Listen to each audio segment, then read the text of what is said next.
Assalamualaikum warahmatullahi wabarakatuh. Perkenalkan, saya Aprilia dengan NIM 240410602113. Di sini saya akan menjelaskan secara singkat beberapa materi. Baik, langsung saja. Materi pertama itu tentang identitas diri, mulai dari jenis kelamin, hobi, bahasa, sampai agama di rumah dan sekolah. Nah, yang pertama yaitu apa itu identitas diri? Identitas diri adalah ciri khas yang membuat seseorang berbeda dari orang lain. Menurut Erikson, identitas diri membuat kita tahu siapa diri kita, apa peran kita, dan seperti apa masa depan yang ingin kita capai. Nah, menurut James menjelaskan identitas melalui 4 status. Yang pertama yaitu belum punya pilihan dan belum mengeksplorasi siapa dirinya. Yang kedua itu sudah punya pilihan tetapi masih ikut orang tua. Yang ketiga itu sedang mencari jati diri dalam masih proses eksplorasi. Dan yang keempat yaitu sudah tahu siapa dirinya dan apa pilihannya. Nah, selanjutnya yaitu faktor pembentuk identitas diri. Identitas tidak muncul begitu saja, ada beberapa faktor utama. Pertama itu dari keluarga, tempat pertama anak belajar, nilai dan kebiasaan. Yang kedua itu teman sebaya, memengaruhi minat, sikap, dan gaya seseorang. Dan yang ketiga itu idola. Remaja sering meniru tokoh yang dikagumi. Dan yang keempat yaitu lingkungan sekolah dan teknologi, memperluas pengalaman dan cara berpikir. Nah, selanjutnya yaitu identitas jenis kelamin di rumah dan sekolah. Di rumah, anak belajar peran gender melalui cara berpakaian, cara berbicara, dan kebiasaan di rumah. Nah, sedangkan di sekolah, identitas gender diperkuat melalui kegiatan, aturan, dan interaksi teman di sekolah. Sekolah yang baik harus mendukung kesetaraan. Jadi, identitas diri terbentuk dari lingkungan rumah, sekolah, dan masyarakat. Semakin kita mengenal diri, semakin mudah kita tumbuh menjadi pribadi yang percaya diri dan matang. Nah, materi selanjutnya yaitu tentang sikap menghormati, menjaga, dan melestarikan keberagaman budaya dalam Bhinneka Tunggal Ika. Apa itu keberagaman budaya? Keberagaman budaya adalah kondisi masyarakat yang memiliki banyak perbedaan seperti suku, bahasa, adat, kepercayaan, makanan, dan kesenian. Indonesia memiliki lebih dari 1.300 suku dan 700 bahasa daerah. Ini adalah kekayaan luar biasa yang membuat Indonesia unik. Nah, makna Bhinneka Tunggal Ika artinya berbeda-beda tetapi tetap satu jua. Makna pentingnya, perbedaan itu wajar. Keberagaman adalah kekayaan, bukan ancaman. Semua budaya di Indonesia setara dan saling melengkapi. Nah, selanjutnya itu sikap menghormati keberagaman budaya. Beberapa bentuk sikap yang harus kita tanamkan seperti sadar bahwa Indonesia memang beragam. Dan yang kedua, itu toleransi dan empati. Yang ketiga, itu menghargai adat istiadat daerah lain. Yang keempat, yaitu belajar budaya melalui pendidikan dan kegiatan sekolah. Yang kelima, yaitu bijak dalam era digital. Selanjutnya, yaitu upaya menjaga dan melestarikan budaya seperti pendidikan budaya sejak dini, digitalisasi budaya, mendukung komunitas budaya lokal, peran pemerintah festival dan perlindungan warisan budaya, dan generasi muda mempromosikan budaya melalui media sosial. Nah, selanjutnya itu tantangan di era globalisasi, seperti budaya asing masuk tanpa filter, minat generasi muda turun, terus distorsi budaya karena komersialisasi, dan minim dukungan fasilitas. Yang terakhir yaitu konflik budaya di media sosial. Nah, solusi dari tantangan ini yaitu seperti tingkatkan pendidikan multikultural dan literasi digital untuk mencegah hoaks. Yang terakhir yaitu aktif mempelajari dan mempromosikan budaya lokal. Nah, baik, keberagaman adalah identitas bangsa. Dengan menghormati dan melestarikannya, kita sedang menjaga persatuan Indonesia. Baik, itu saja materi yang kedua. Itu selanjutnya materi yang ketiga itu tentang karakteristik lingkungan rumah dan sekolah sebagai bagian NKRI dan sikap menjaganya. Nah, baik, berikutnya yaitu di lingkungan rumah. Rumah adalah tempat pendidikan pertama anak. Di rumah anak belajar moral, etika, tanggung jawab, nilai Pancasila, dan kebiasaan sehari-hari seperti disiplin, sopan santun, dan gotong royong. Di lingkungan rumah ini mencerminkan seperti keberagaman budaya Indonesia, toleransi, dan keharmonisan masyarakat. Dan selanjutnya yaitu lingkungan sekolah. Sekolah adalah pendidikan formal yang memperluas pengalaman anak. Di sekolah, anak belajar seperti berinteraksi dengan teman dari berbagai budaya, menghargai perbedaan, kedisiplinan dan tanggung jawab, dan nilai kebangsaan melalui upacara, PPKN, sejarah, dan kegiatan sosial. Nah, sekolah adalah miniatur masyarakat Indonesia.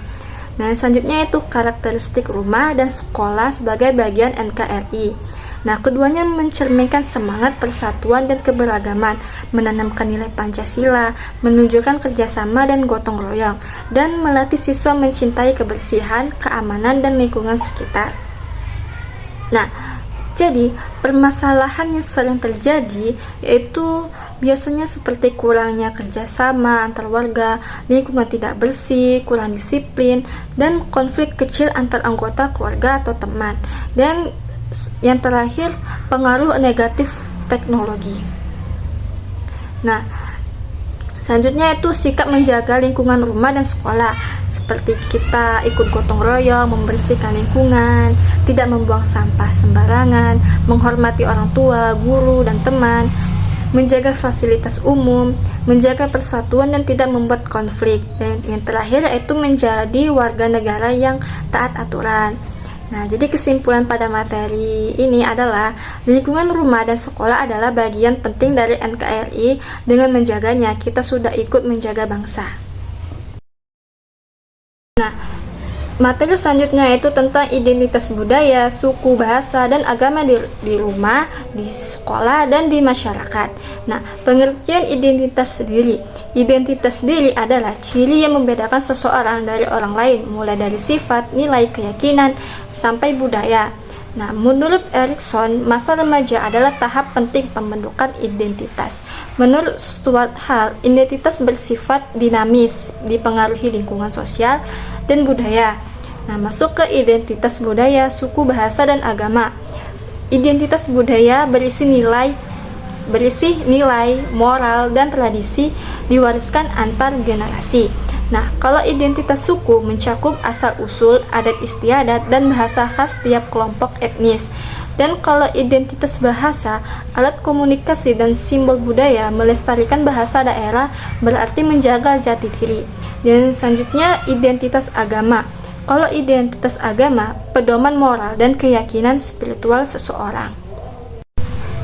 Nah, tantangan dalam melestarikan identitas budaya seperti di era globalisasi, banyaknya budaya asing mudah masuk dan generasi muda mulai melupakan adat dan bahasa daerah. Nah, solusi dari tantangan ini bisa kita seperti pendidikan budaya, kegiatan adat, penggunaan bahasa daerah, dan penguatan nilai agama. Nah, adapun penerapan identitas di lingkungan rumah, seperti kita patuh dan hormat kepada orang tua, menggunakan bahasa daerah, menjaga sopan santun, melaksanakan ajaran agama, gotong royong, dan saling tolong-menolong, disiplin dan bertanggung jawab. Nah, adapun juga penerapan identitas di lingkungan sekolah, seperti kita menghargai guru dan teman tanpa membeda-bedakan suku, budaya, agama, ras, dan mematuhi tata tertib sekolah. Selanjutnya itu menggunakan bahasa Indonesia dengan baik serta menghargai bahasa daerah teman sebaya kita. Dan terakhir yaitu berpartisipasi dalam ekstrakurikuler dan upacara bendera. Nah, adapun penerapan identitas di lingkungan masyarakat seperti kita ikut gotong royong dan kegiatan sosial, menjaga toleransi antar agama dan antar budaya, seperti melestarikan adat lokal dan juga mematuhi norma masyarakat dan menjaga kebersihan lingkungan. Nah, kesimpulan dari materi ini adalah identitas diri membentuk siapa kita dengan melestarikan budaya, bahasa, suku, dan agama. Kita ikut menjaga kekayaan bangsa. Nah, selanjutnya itu tentang struktur wilayah Indonesia dan perilaku gotong royong sebagai bela negara. Nah, struktur wilayah Indonesia. Wilayah Indonesia terbagi menjadi beberapa tingkatan. Ada desa, kelurahan. Nah, desa kelurahan ini adalah unit pemerintahan terkecil, dipimpin kepala desa atau lurah. Tugasnya itu pelayanan publik, menjaga kerukunan dan gotong royong.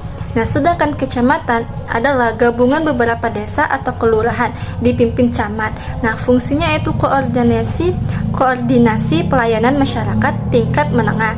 Nah, adapun kabupaten atau kota memiliki otonomi daerah, mengatur pembangunan, pelayanan publik, dan pengelolaan sumber daya.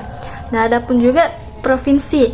Provinsi ini dipimpin gubernur, menghubungkan daerah dengan pemerintah pusat dan mengatur kebijakan strategis. Nah, selanjutnya itu perilaku gotong royong. Gotong royong adalah kerjasama untuk kepentingan bersama. Bentuknya bisa fisik, sosial, maupun ekonomi. Nah, contohnya kerja bakti, bantu tetangga, pembangunan fasilitas umum, program kemasyarakatan. Gotong royong memperkuat kesatuan dan menjadi wujud bela negara. Nah, adapun tantangan dari gotong royong ini adalah sikap individualis, generasi muda kurang peduli, perbedaan budaya, dan kurangnya sumber daya. Nah, adapun strategis mengatasi tantangan ini yaitu seperti kita sosialisasi dan pendidikan nilai gotong royong, peran pemerintah, pemanfaatan teknologi untuk koordinasi, dan meningkatkan kesadaran lintas budaya. Nah, kesimpulan dari materi ini adalah struktur wilayah Indonesia menunjukkan bahwa setiap tingkatan punya peran penting. Dengan gotong royong, kita menjaga persatuan dan menunjukkan bela negara.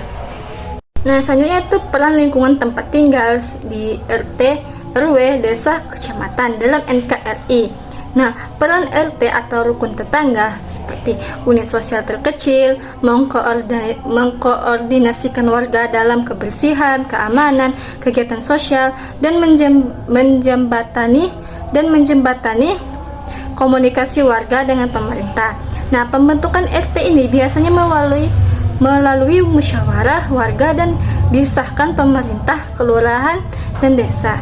Nah, peran RW ini atau rukun warga seperti menggabungkan beberapa RT, mengatur kegiatan skala lebih besar seperti keamanan lingkungan, pendataan, pelayanan bantuan sosial.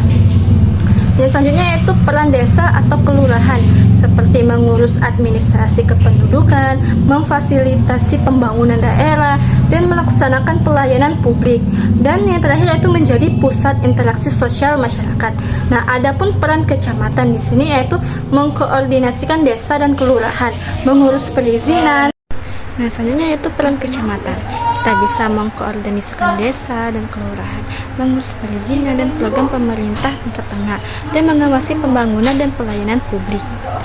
Nah, selanjutnya itu pembentukan keberagaman di lingkungan tempat tinggal, seperti ada perbedaan suku, perbedaan bahasa, perbedaan agama, budaya, dan adat. Ini menciptakan keberagaman sosial yang harus kita jaga.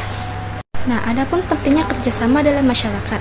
Pentingnya itu agar lingkungan tertib dan harmonis, memperkuat persatuan, mendukung keagamaan, mendukung keamanan, menghindari konflik.